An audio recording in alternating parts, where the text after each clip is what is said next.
Como que surgiu a ideia do Aristofaz? A primeira ideia que eu tive era fazer uma vaza que fosse em duas etapas. Desde o início, a ideia inicial do jogo era ter uma primeira rodada onde acontece uma vaza clássica, né, onde cada jogador joga uma carta e a carta mais alta vence. E depois o que eu queria fazer era fazer uma segunda rodada onde todo mundo jogava uma carta virada para baixo e essa carta fosse afetar o valor numérico da carta que tinha sido jogada antes, para que os jogadores pudessem planejar coisas sem que os outros jogadores soubessem exatamente o que eles vão fazer e todo mundo tentasse manipular o resultado ali a seu favor.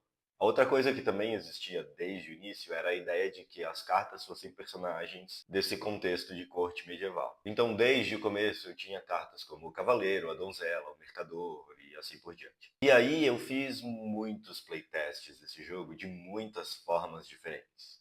Eu comecei com os jogadores tendo todas as cartas na mão, e aí a gente ia escolhendo qual carta jogar, e depois algumas cartas eram descartadas, e a gente ia reduzindo a mão até que ela zerasse. O primeiro teste do jogo eu fiz com baralho comum.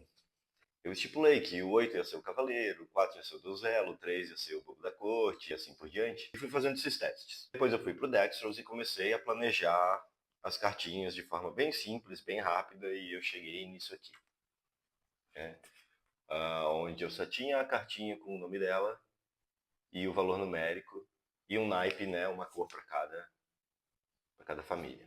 Eu cheguei a testar versões onde todo mundo tinha o mesmo baralho, usava as mesmas cartas, aí logo percebi que eu precisava identificar qual carta era de cada jogador. Então eu criei um baralho de cada cor para cada jogador. Para não ficar mexendo nas cartas o tempo todo, eu tinha feito esse player age aqui, onde eu dizia o que cada carta fazia. Com o tempo o jogo foi evoluindo, os jogadores que testavam o jogo pediram para eu colocar o poder nas cartas, porque ficava mais fácil de eles, com a carta na mão, saber exatamente o que ela faz, ao invés de ter que consultar isso em outro lugar. Eu comecei também a criar alguns poderes que ativavam na primeira fase do jogo, e aí eu cheguei numa versão parecida com essa aqui, onde eu tenho o Mercador, que não faz nada na primeira fase, mas tem poder na segunda, o Criado, que tem um poder que ativa na primeira fase, e a Donzela a mesma coisa, e assim por diante. Os poderes e os personagens mudaram bastante. Eu fiz vários testes, alguns poderes não funcionavam muito bem, eu acabei substituindo por outras coisas.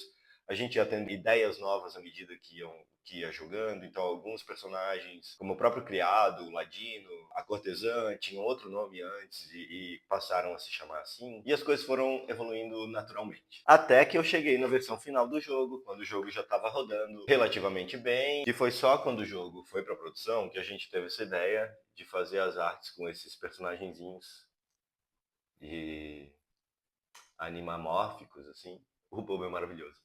E, e a gente chegou nessa configuração. O jogo foi muito testado, ele tá muito legal, tá rodando, todo mundo que joga ele gosta muito. E eu fiquei muito, muito, muito satisfeito com o resultado. Aristofasta está sendo produzido pela Cordilheira Games e está entrando em pré-venda essa semana. É só entrar lá no site deles que vocês conseguem adquirir uma cópia. Eu vou deixar o link na minha bio e é só comentar eu quero aqui embaixo que eu mando o link para vocês.